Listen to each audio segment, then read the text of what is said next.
Welcome to the third and final webinar in AWG's 2015 Summer Webinar Series.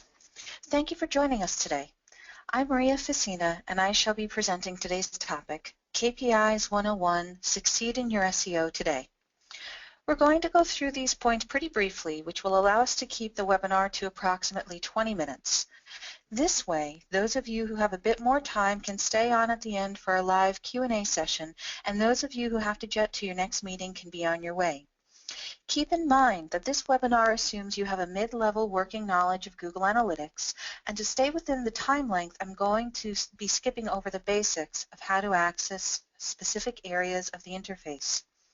If you'd like to brush up, you can check out our previous webinars or even our blog articles, which can be found at activewebgroup.com. If you have any questions during the course of the webinar, please send them to Lisa via the chat function in your control panel. She'll hold all questions until the Q&A session at the end and feed them to me one at a time. In our previous webinar, we reviewed how to establish KPIs for your online business.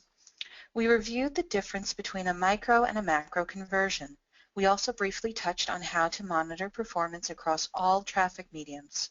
Today's webinar will be focusing on how we can apply and affect KPI performance through an SEO campaign. And just like our last webinar, we'll be using an example business to help us identify new concepts. Let me introduce you to Old Fashioned Art, a brick-and-mortar mom-and-pop shop that has been in business for the past 12 years in Pleasantville. Their business sells traditional art supplies such as charcoal, paint, and canvas to artists, students, teachers, and hobbyists. It offers free and paid workshops to customers, as well as paid individual lessons. The store also regularly bids on contracts for institutions. Although the contracts are a good source of income, the primary source of revenue is earned off of store patrons. Old Fashioned Art has just launched their first website in January 2015. With this new phase of development, the owner has outlined goals that he wants to meet to keep growth consistent. The site's been live now for a few months, and performance is becoming stale, so he sought the help of a digital marketing agency to get the needle moving. Specifically, he wants to achieve a 15% growth in revenue over the previous fiscal year from the store and the website combined, and he wants to move older, expiring products out of the store to make room for fresher inventory. Their current KPIs are revenue, soon expiring or promo product sales, and ticket purchases to workshops. But isn't an SEO campaign all about getting people to a website? In part, yes. It's about getting and then converting the people who enter a website on a specific landing page. What the KPIs do is allow for us to identify where we're going to start our campaign. How? The KPIs are tied to specific areas of their website. Revenue is tied directly to the e-com portion of the site. Promo product sales are tied to a landing page that holds only the promo items. And ticket purchases are tied to a specific area of the e-com store that lists upcoming events taking place at the brick and mortar. Something to keep in mind is that KPIs are applied in a slightly different manner to a website than in a brick and mortar. In a brick and mortar, we would automatically think about which newspapers or which stations to put our ads in to get people through the door, but for an SEO campaign, we're immediately going to think which user path is going to be the most lucrative for our client's business. The reason for that is we already know how we want to get users onto the site. We want to get our site listed in Google, Bing, and Yahoo, perhaps in Baidu or Yandex if our client is based overseas. So instead of solely looking at KPIs, which are the results of all of our efforts, SEOs measure success on a website based off of user paths, which are extremely similar to conversion funnels.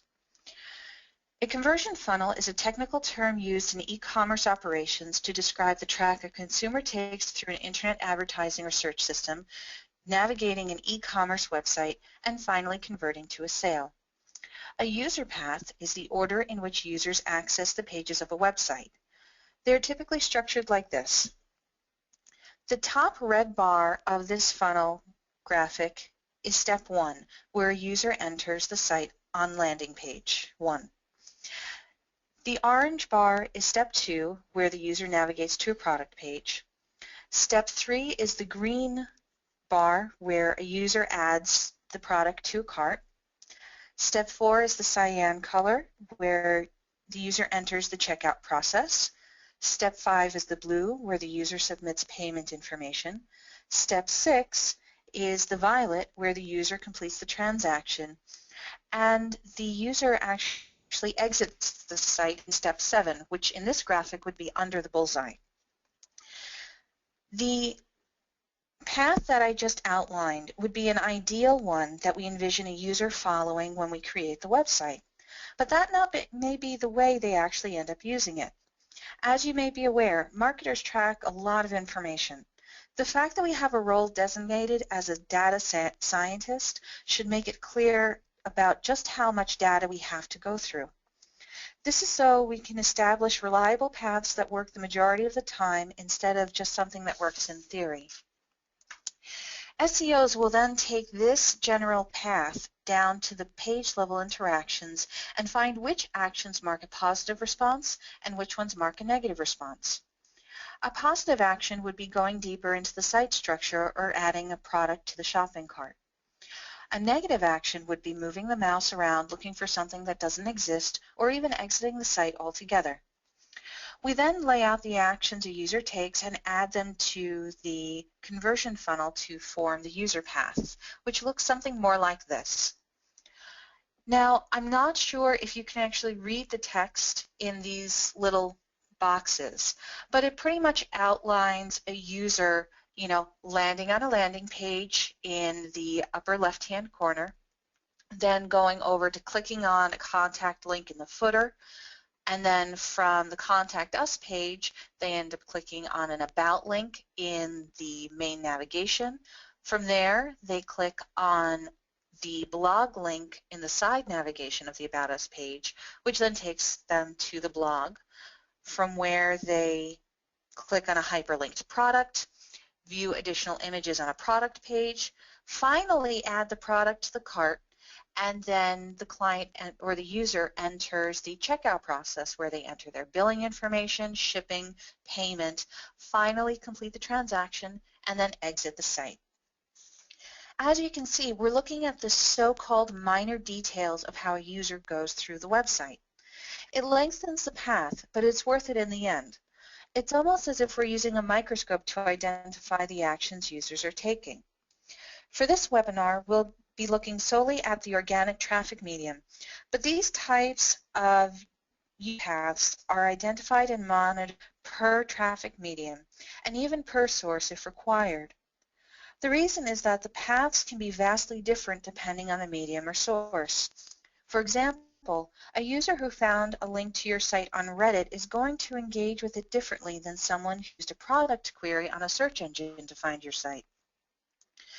We look at these details because we want users to be able to find the information they're looking for as quickly as possible. Users have an ever-shortening attention span, so to be able to get them to convert, we need to be able to deliver a form or item within 3 to 5 clicks of landing. This is the sweet spot where we'll find the most client interaction. After this point, though, users may exit the site if they can't find what they're looking for. So it's a must to keep users engaged with the relevant content on the site. As we're laying out our positive interactions, we'll also keep tags on which actions are most responsible for the completion of transactions, sort of like the micro and macro conversions we discussed in our last webinar. Real quick, definitions for those who are unfamiliar are: microconversions are interactions that users take with a site before converting, such as downloading a brochure or signing up for an email newsletter, whereas macro conversions refer to how the website causes the business to earn revenue. The difference in SEO is that we're looking for which actions lead to our microconversions with these paths. But why are SEOs interested in this sort of information? It's a widely spread misconception that all SEOs care about are keywords. Don't get me wrong, we care about keywords, but we also care about how relevant they are to a page's content and a site's intent. Reason being that websites that get used from multiple IPs from a diverse set of locations in the world, the better the site will rank. And users only frequent sites that make sense and are easy to use. For example, in old-fashioned art's case, we'd want to rank them for keywords like cheap oil pastels, acrylic paint tubes, and local art lessons. We wouldn't want to rank them for keywords like local car wash or save the Badlands because there's no direct correlation to old-fashioned art's services or their brick and mortar. The areas that point out a website's intent to a bot are called ranking signals. There are around 200 signals that Google reviews, and they're both on-page and off-page factors. The on-page factors are parts of a page that a user's eye would naturally gravitate to, such as header tags, page titles, navigation text, hyperlinks, CTA text, so on and so forth. If we try to rank a site for something outside of what these ranking signals dictate, it's going to be difficult at best, which is why site branding and messaging is so important. Those interactions that we're keeping track of in the user paths are likely to be in proximity to one of these ranking signals, and in all possibility, it might be a ranking signal itself. So which ranking signals are going to be the most important to an SEO? To elucidate, let's use the promo products example from Fashioned Arts list. In our business's KPIs, we're most concerned with sales, but let's dial up the magnification on this funnel and review if and how users have been interacting with this page. The most important part of a path is whether or not users are entering the site, let alone the target page. So the very first thing we're going to do is look at whether the site has received any organic sessions. We can find this via the traffic source medium area. Next, we're going to see if any of those sessions landed on the promo item page. If we find sessions, we'll take into account which source they came from, such as Google or Bing, and we'll also determine what percentage of sessions are attributed to in comparison to the rest of the landing pages. These stats will identify how well it stacks up against the other landing pages. The next portion can be done whether the page has functioned well in organic traffic or not. We're going to check the total sessions that the page received from organic traffic-based sessions in the All Pages section of Analytics. Ideally, we want this number to be 2 or 3 times the number we saw on the landing page section because we want most of the users who enter the site to review this page. So if 100 users landed on the promo item page, we'd want to see around 200 or 300 sessions in the pages section. If both of these areas have sessions associated with them, then we're halfway to our goal, even if they're not where we want them exactly. If we're seeing zeros on one or both of these metrics, you might want to consider consulting an SEO agency to go back and perform basic on-page optimization. The second part is to check what users actually interact with on the page itself. Ideally, we want users to place one or more products into their shopping cart and complete a purchase. So really, any interaction that the user takes toward that end is a good thing. As per our ideal path, we have points that we want the user to interact with, and we'll end up reviewing how close those interaction points are to the ranking signals where users actually end up clicking. We'll mark off these prime targets with events that will auto-fire and register in Analytics for review. By monitoring these fired events, we'll be able to tell whether our interaction points are getting the attention we expected. If they don't, we'll want to review the on-page interactions more closely and refocus the interaction point to be more on target for our audience's purposes. Additional information about page interaction can be found within the in-page analytics section of Google Analytics, which is the screenshot here. While it cannot give us specific pixel-by-pixel accuracy, it can show us which elements have the highest click concentration or are utilized the most. For example, we'll know which navigation item was clicked on the most and how many users scrolled below the fold. Again, I'm not sure how much of this you can actually read, but those little orange boxes show you percentage points, and they're tied to items that are actually on the page. So for example, the orange box in the upper left-hand corner under the clicks area says 6.1, and that's tied to the hamburger item or the 3 lines that are listed there, whereas the 11% next to it is tied to our logo. Now, sometimes this is a little bit difficult to read, so if you're unable to discern a pattern or overall user processes by reviewing this area, you can always implement a heat map tracking software that allows for far greater accuracy on clicks and mouse movements, such as Crazy Egg. It will give you a better idea of where users are stalling on the page and likely enable you to deduce why. So the screenshot you see here is actually an example from the Active Web Group homepage, and it shows you where users are clicking the most. The red areas are going to be the most clicks, or the hottest areas, whereas the black or the blue areas on the screen are going to be no clicks at all. And actually the blue is where there's like 1, maybe 2 clicks. And the colors range, so the closer it gets to red in the rainbow, then the more clicks are seen in that area.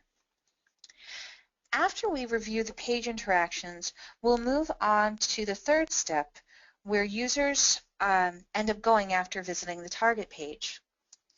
Again, our hope is that the user will either go to the checkout process or to another product page. The next page in the path is also going to be an indication of the user's intent on the website.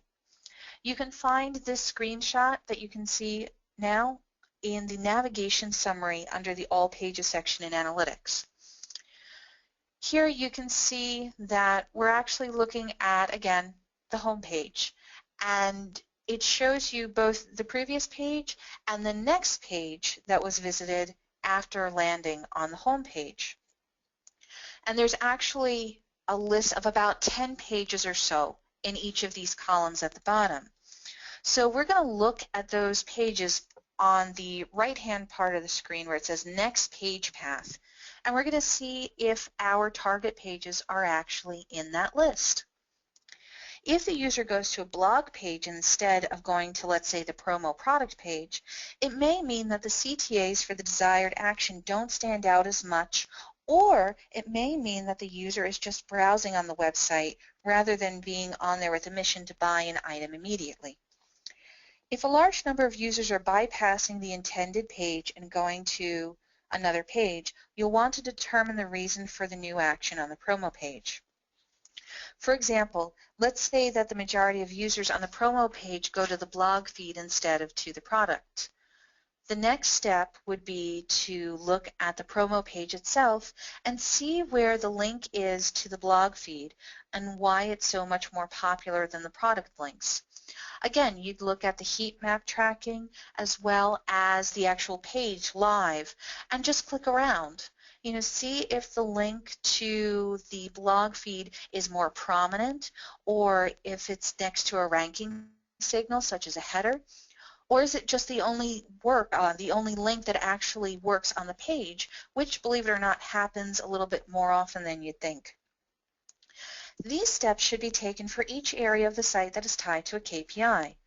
In Old-Fashioned Art's case, we'd want to perform these types of reviews on the main page of the e-commerce store as well as each area for purchasing workshop tickets. Remember that you're looking for patterns of use. Again, paths can change depending on the medium and the source.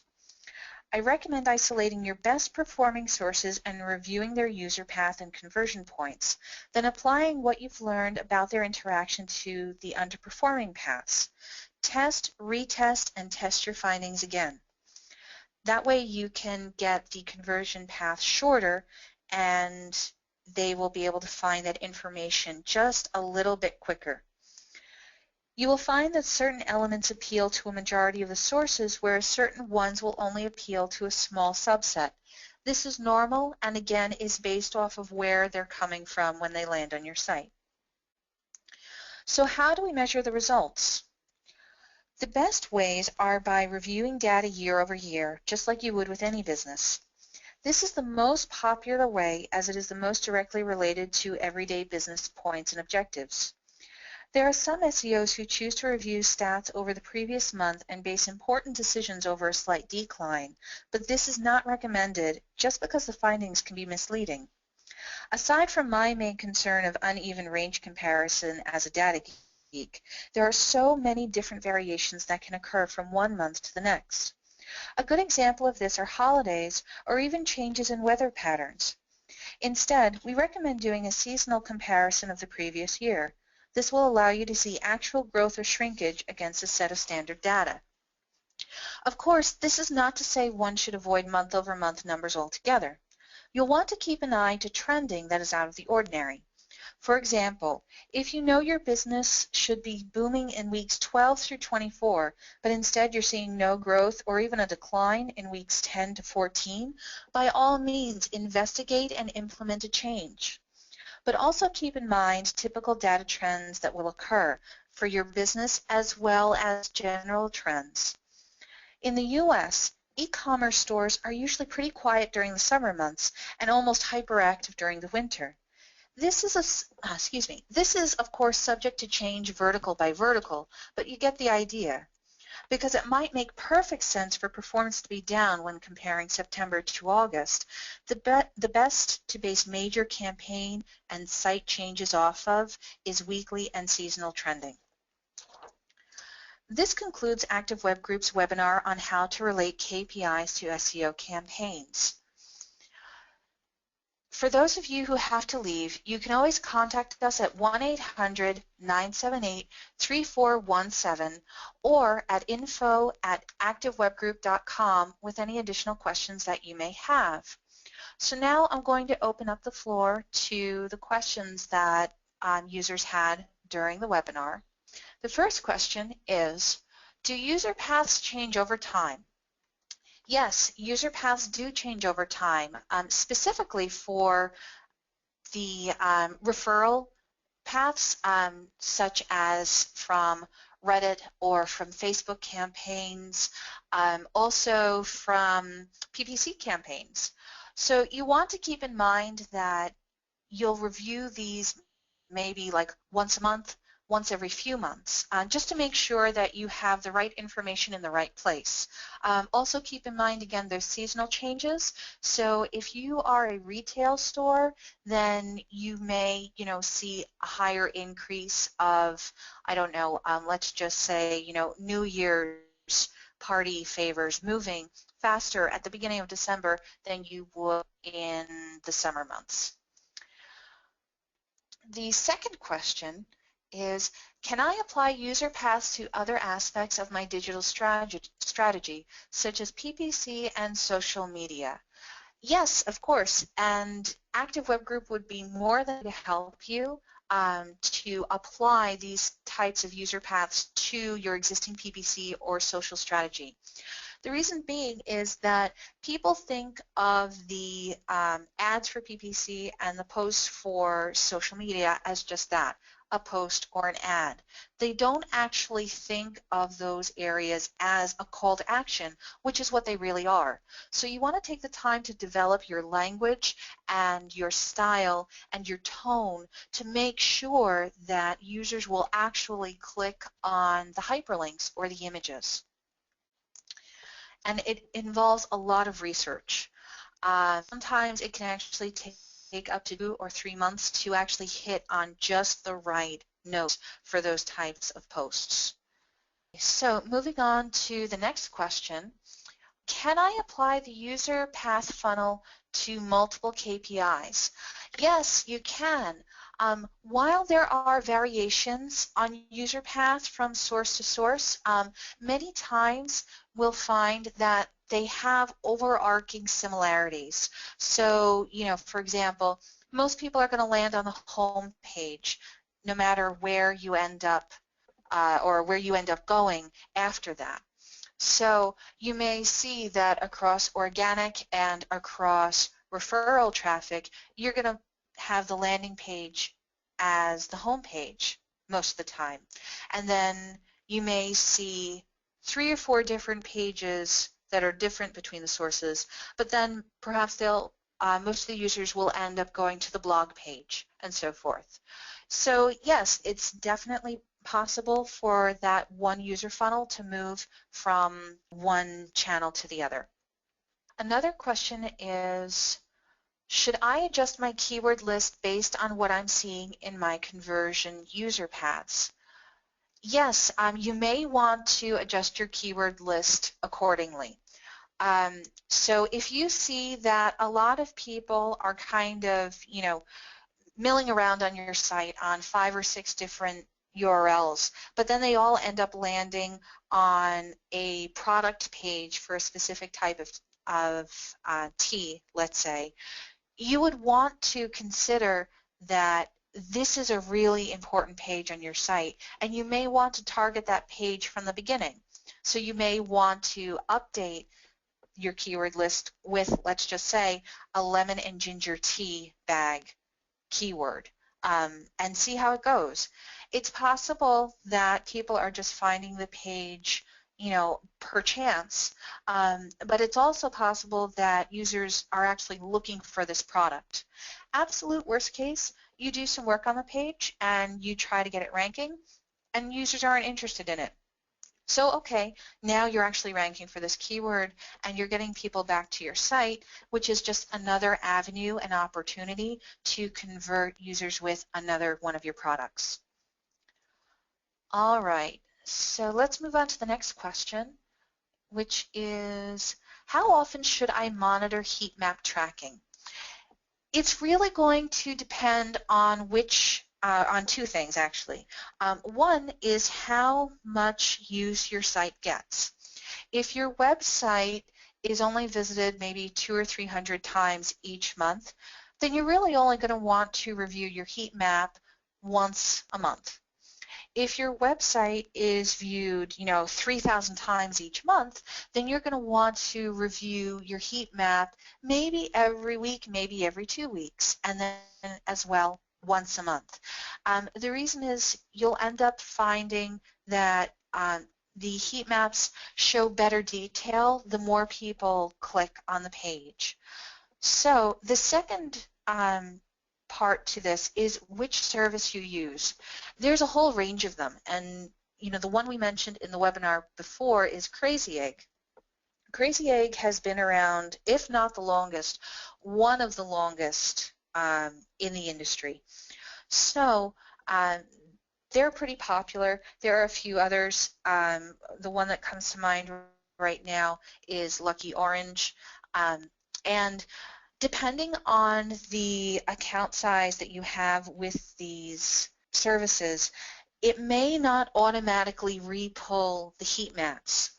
So typically you have to hit like a start button or a go button for the service to actually render the heat map.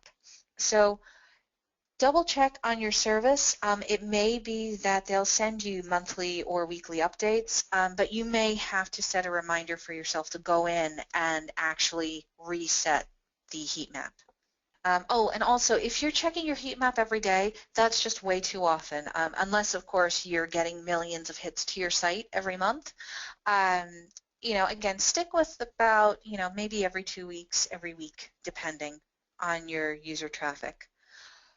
Okay, and it looks like there's one last question. How long should I employ a KPI? Should they change every year? KPIs are kind of like the tip of the pyramid. They are the thing that is going to be at the very top where all of our results are shown. So really, the KPI isn't going to change too often because KPIs are things like revenue, transactions. You could have a smaller KPI like a page getting a certain number of visits, but that is actually a macro conversion or even sometimes a micro conversion. So while you may end up changing your goals about which page you want to promote or which item you want to put on sale, that's definitely going to change every year. But your KPIs are going to stay pretty stable throughout the year. All right, so thank you very much for joining us, everyone, and you have a pleasant day.